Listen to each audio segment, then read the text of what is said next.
நம்பிக்கை நம்பிக்கை நம்பிக்கை நம்பிக்கை இல்லாமல் நாளை இல்லை. அம்மா இன்னொரு 2 நிமிஷம் இவன் பேச்சை கேட்டுக்கிட்டு நின்னீங்கன்னா உங்க பிபி எகிரிட போகுது, ஜாக்கிரதை. நான் அதுக்காக சொல்லலம்மா. நந்தினியும் டாக்டர் ரங்கநாயகியும் இப்போ ரொம்ப க்ளோஸ் ஆகிட்டாங்க. ஒன்று தெரியுமா, நந்தினியோட குழந்தைய ரங்கநாயகி தான் காப்பாற்றி கொடுத்துருக்காங்க. அதுக்காக அவங்க இவங்க வீட்டுக்கு வர்றதும் இவங்க அவங்க வீட்டுக்கு போகிறதும் என்னமோ பூர்வ ஜென்மம் சொன்ன மாதிரி ஒரே அடியா ஒட்டி உறவாடிக்கிட்டு இருக்காங்கம்மா. ஓஹோ, கதை அப்படி திரும்புதோ? மா, நந்தினி உங்களுக்கு எதிரி, ரங்கநாயகி எனக்கு எதிரி. இப்போ எதிரியும் ஒன்று சேர்ந்துட்டாங்க.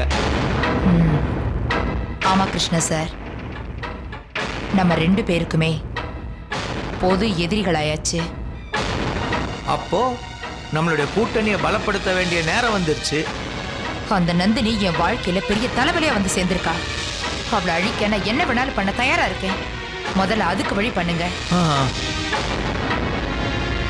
ஏயா, வந்த வேலை சுபமா முடிஞ்சுதா? சார், நந்தினியை படாத பாடுபடுத்தி அவங்க மனசுல ஒரு வெறியை ஏற்படுத்தினதே இந்த அம்மா தானே. தன்வினை தன்னை சுடும்னு தெரியாமலா கம்பர் சொன்னாரு? எக்ஸ்கியூஸ் மீ, சொன்னது கம்பர் இல்ல, பட்டினத்தார்.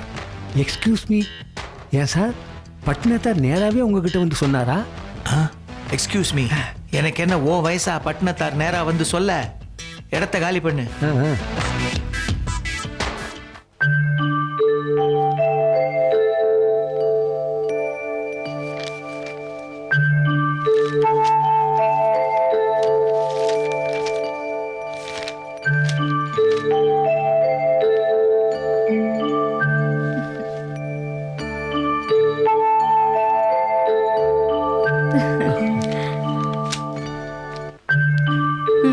இந்தாங்க.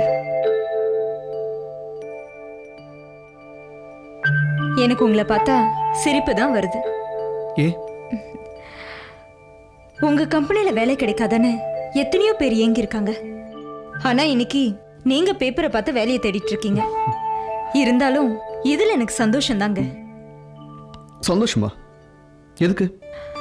ஆமாங்க, நீங்க ஒரு பெரிய கம்பெனிக்கு முதலாளியா இருக்கும் போது உங்ககிட்ட கொஞ்ச நேரம் பேசுறது கூட எனக்கு வாய்ப்பே கிடைக்காது. ஆனா இப்போ உனக்கே போர் அடிக்கிற அளவுக்கு நான் வீட்லயே உட்காந்துருக்கேன் ஜெயந்தி. உங்க முகத்தை நான் வாழ்க்கை பூரா பார்த்துட்டே இருந்தாலும் எனக்கு சலிக்கவே சலிக்காதுங்க. சின்ன வயசுலயே நீங்க நிறைய உழைச்சிருக்கீங்க. எத்தனையோ கம்பெனிகளை கட்டி ஆண்டிருக்கீங்க. உங்களுக்கு திறமை இருக்குங்க. நிச்சயமா மறுபடியும் எல்லாரும் ஆச்சரியப்படுற அளவுக்கு நீங்க பெரிய ஆளா வருவீங்க. ஜெயந்தி, இப்போ என் மேல நம்பிக்கை வச்சிருக்கிற ஒரே ஆள் யாருன்னா நீ மட்டும்தான். உன்ன மாதிரி என்கரேஜ் பண்ற ஒய்ஃப் கிடைச்சா எல்லா ஆம்பளையும் முன்னுக்கு வந்துருவா. ஒரு காலத்துல ஓஹோன்னு இருந்த வசந்த் இப்ப கம்பெனிகள்லாம் கைவிட்டு போய் இப்படி சாதாரண நிலைமையில இருக்கிறது உனக்கு ஒன்றும் வருத்தமா இல்லையா? நிச்சயமா இல்லைங்க. நீங்க முதலாளி ஆகணும்னு நினைச்சா நாளைக்கே கூட ஆகலாம். மிஸ்டர் கௌதம் இப்போ உங்களுக்காக எத்தனை லட்சம் வேணாலும் கடனா கொடுக்க தயாரா இருக்காரு. வேண்டாம் ஜெயந்தி, கொஞ்ச நாளைக்கு நானும் ஒரு சாதாரணமான தொழிலாளியே இருந்து பார்க்குறேன். மிடில் கிளாஸ் வாழ்க்கையில் இருக்கிற ஒரு சந்தோஷம் எந்த ஒரு பணக்காரனுக்கும் கிடைக்காது. பீரோ நிறைய பணம் வச்சிருக்கிறவனோட அடுத்த மாசம் 10,000 ரூபா வரும்னா அதுக்கு இந்த மாசமே பட்ஜெட் போடுற மிடில் கிளாஸ் வாழ்க்கையில் இருக்கிற ஒரு சந்தோஷமே தனி.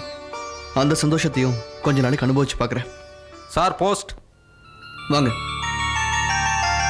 ரெஜிஸ்டர் போஸ்ட் வந்துருக்கு. இதில் ஒரு சைன் பண்ணுங்க.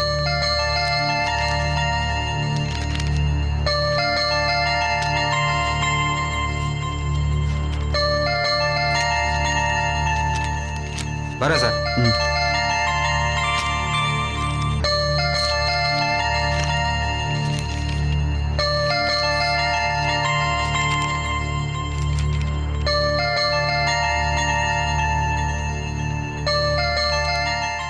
ஒரு குட் நியூஸ் ஜெயந்தி, ஒரு பெரிய கம்பெனிலேருந்து இன்டர்வியூ கார்டு வந்திருக்கு.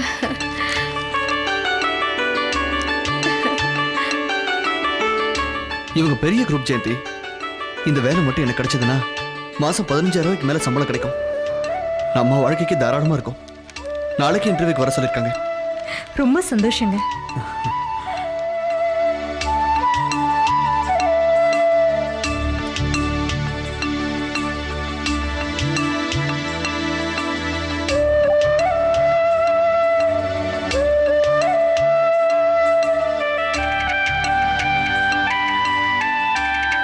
போயிட்டு வரேன் ஜெயந்தி. சரி, wish you all the best. Thank you. போயிட்டு வாங்க.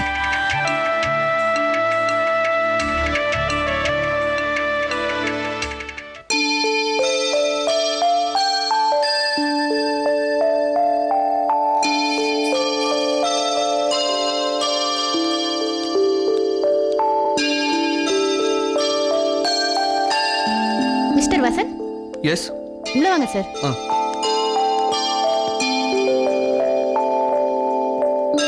மே I come in? Yes, come இன்.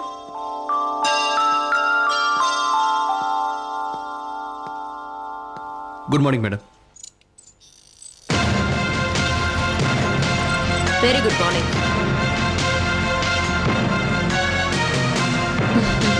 வசந்த், வாங்க. நான் இதை எதிர்பார்க்கல. எப்படி ஃபைலை தூக்கிக்கிட்டு என் கம்பெனிக்கு இன்டர்வியூ கேண்டிடேட்டா வருவீங்கன்னு நான் கொஞ்சம் கூட நினைச்சு பார்க்கல. நீ தான் எம்டியா இருப்பேன்னு நானும் எதிர்பார்க்கல. நான் இப்போ எம்டியா தான் இருக்கேன்.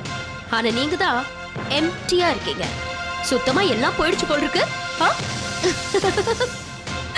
ஆமா, பஸ்ல வந்தீங்களா இல்ல நடந்து வந்தீங்களா? அம்மா அம்மான்னு அம்மா முந்தானையை பிடிச்சுக்கிட்டு தொங்கிட்டு இருந்தீங்க.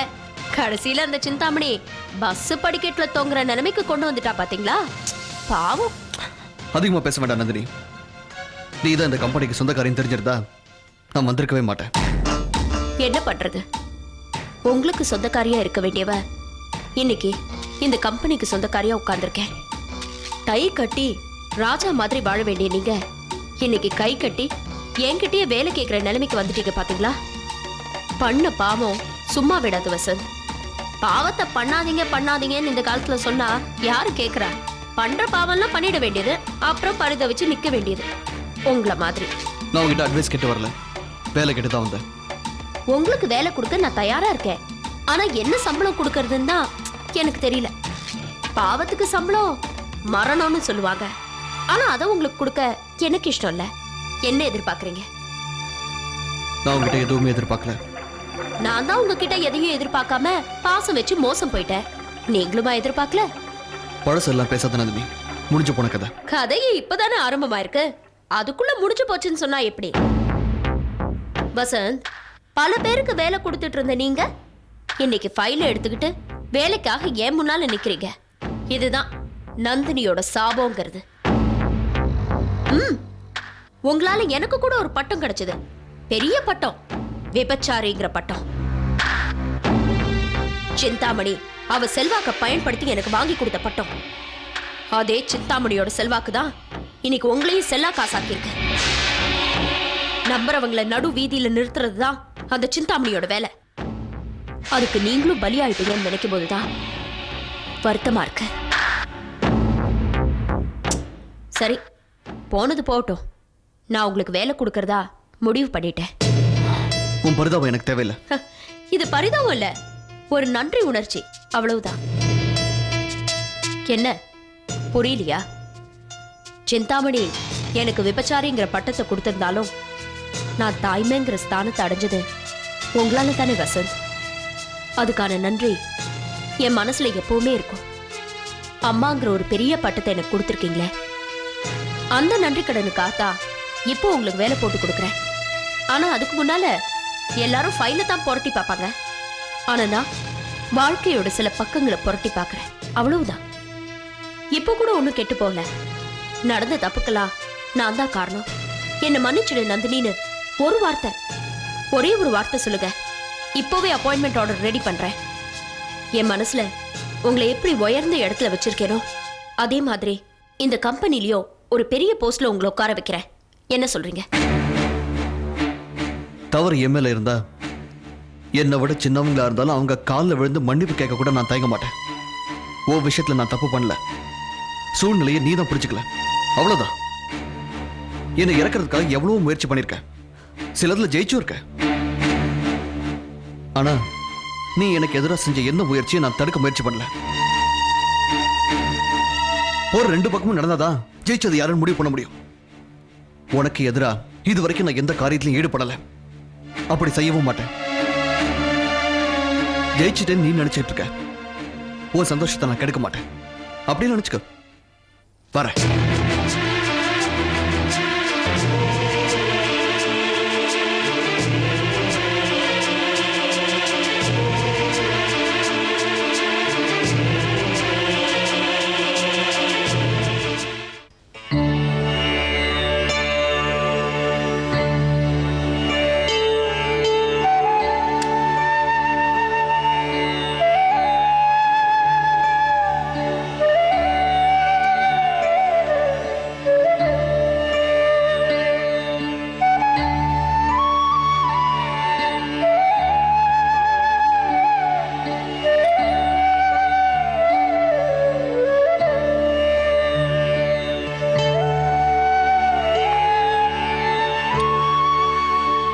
ஜெயந்தி,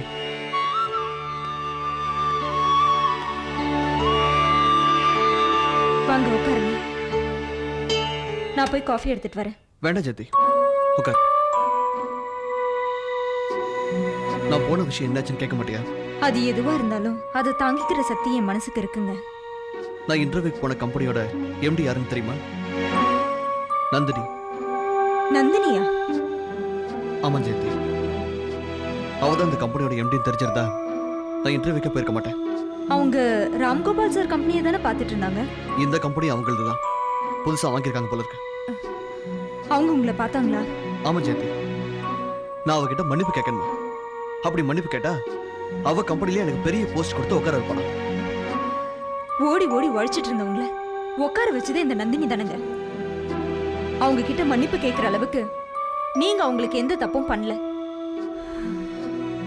அவங்க மனசுல ஏன் தான் இவ்வளவு பழி உணர்ச்சி இருக்குன்னே தெரியல. உங்களை தொடர்ந்து அவமானப்படுத்திட்டே இருக்காங்க. இதுக்கெல்லாம் நிச்சயமா அவங்க பதில் சொல்லியே தீரணும். கடவுள் அவங்கள மன்னிக்கவே மாட்டார். வேண்டாம் ஜெயந்தி, நீ மனசு வந்து நந்தினி ஒண்ணு சொல்ல வேண்டாம். என்ன அவ புரிஞ்சுக்கிட்டது அவ்வளவுதான். நந்தினி ஏதோ தானே ஜெயிச்சுட்டு தான் நினைச்சிட்டு இருக்காங்க. ராம் கோபால்ங்கிற கோடீஸ்வரர் இல்லைன்னா நந்தினியை யாருக்குங்க தெரியும்? லாட்டரி சீட்ல கோடி ரூபாய் சம்பாதிக்கிறவனை விட உழைச்சு 1000 ரூபாய் சம்பாதிக்கிறவன் தாங்க பெருசு. நந்தினி தனியா நின்னு போராடி ஜெயிச்சிருந்தா நானே அவங்கள பாராட்டிருப்பேன். ஆனா பணமும் பதவியும் இருந்தா அதை வச்சுட்டு அவங்கள சந்தோஷமா இருக்க சொல்லுங்க. அதை விட்டுட்டு உங்களை எதுக்கு அவமானப்படுத்தணும்? நந்தினிக்கு தெரிஞ்ச நாகரிகம் அவ்வளவுதான் ஜெயந்தி. எனக்கு அவன் மேல எந்த கோபமும் இல்ல. 25 வருஷமா என்ன தூக்கி வளர்த்தவங்க கடைசியில் சொத்து தான் பெருசுன்னு என்ன தூக்கி வெளியில போட்டாங்க. அதை விடவும் நந்தினி எனக்கு துரோகம் செஞ்சுட்டா.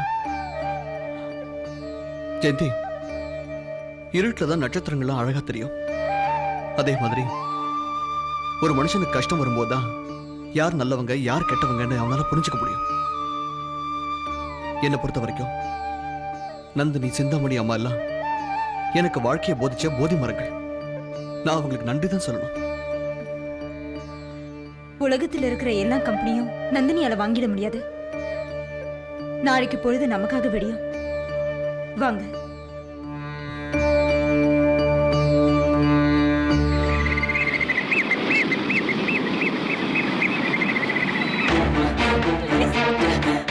ரொம்ப வலிக்குது.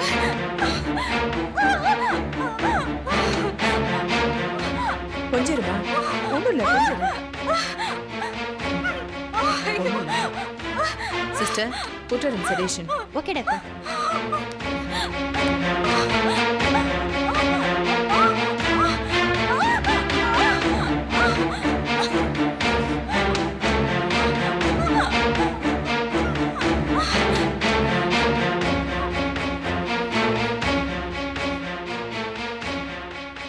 டாக்டர், அருணாக்கு இந்த மாதிரி வயிற்று வலி அடிக்கடி வருது. எதனால் இந்த மாதிரி வருது டாக்டர்? மிஸ்டர் பிரேம், உங்க மனைவி கிட்ட சொன்னா தாங்க முடியாதுன்னு தான் நான் உங்களை வர சொன்னேன். அவளால் தாங்க முடியாத அளவுக்கு அப்படி என்ன ப்ராப்ளம் இருக்கு? அருணாவோட கர்ப்பப்பை செயலிழந்து போயிருக்கு. ஒரு குழந்தையை சுமக்கக்கூடிய அளவுக்கு அவங்களுக்கு சக்தி இல்லை மிஸ்டர் பிரேம். அப்படின்னா அருணா இனிமே தாயாக முடியாதா? ஆமா மிஸ்டர் பிரேம், இந்த உண்மையை நான் உங்ககிட்ட மறைக்கிறதுல எந்த பிரயோஜனமும் இல்லை. இந்த சோதனையை நீங்க தாங்கித்தான் ஆகணும். இது சோதனை இல்லை டாக்டர், தண்டனை. சோதனையிலிருந்து மீண்டு வந்துடலாம், ஆனா தண்டனையில இருந்து தப்பிக்க முடியாது. அருணாவோட கர்ப்பப்பையில ஏதோ விஷம் கலந்திருக்கு. அது கொஞ்சம் கொஞ்சமா அவங்க கர்ப்பப்பையை அரிக்க ஆரம்பிச்சிருச்சு. கொஞ்ச நாள் முன்னாடி அருணா அவங்க அம்மா வீட்டில் போய் ஏதோ தெரியாம சாப்பிட்டா. அந்த சாப்பாட்டில் தான் விஷம் இருந்திருக்குன்னு இதுக்கு முன்னாடி செக் பண்ண டாக்டர் சொன்னாங்க. அந்த விஷம் கர்ப்பப்பையை கடுமையா தாக்கிருக்கு. யோசிக்கிறதுல எந்த அர்த்தமும் இல்ல. கர்ப்பப்பைக்கு போற பிளட் கொஞ்சம் கொஞ்சமா தடப்பட ஆரம்பிச்சிருச்சு. இது அப்படியே விட்டோம்னா உடம்பு பூரா இன்ஃபெக்ட் ஆகி உயிருக்கு கூட ஆபத்தா முடியல. அதோட போராடுறதை விட ஆப்ரேட் பண்ணி எடுத்துறதா நல்லது. நான் கொஞ்சம் முடிவு பண்ணி சொல்றேன் டாக்டர். அப்படியே அருணாவையும் கன்சல்ட் பண்ணிக்கிறேன். 4-5 குழந்தை பெற்றவங்களே கர்ப்பப்பை எடுக்கணும்னா வருத்தப்படுவாங்க. அருணாவால நிச்சயமா இதை தாங்கிக்க முடியாது. பக்குவமா எடுத்து சொல்லுங்க மிஸ்டர் பிரேம். படிச்சவங்க தானே, போக போக புரிஞ்சுக்குவாங்க. சரிங்க டாக்டர், நான் வரேன். ம்.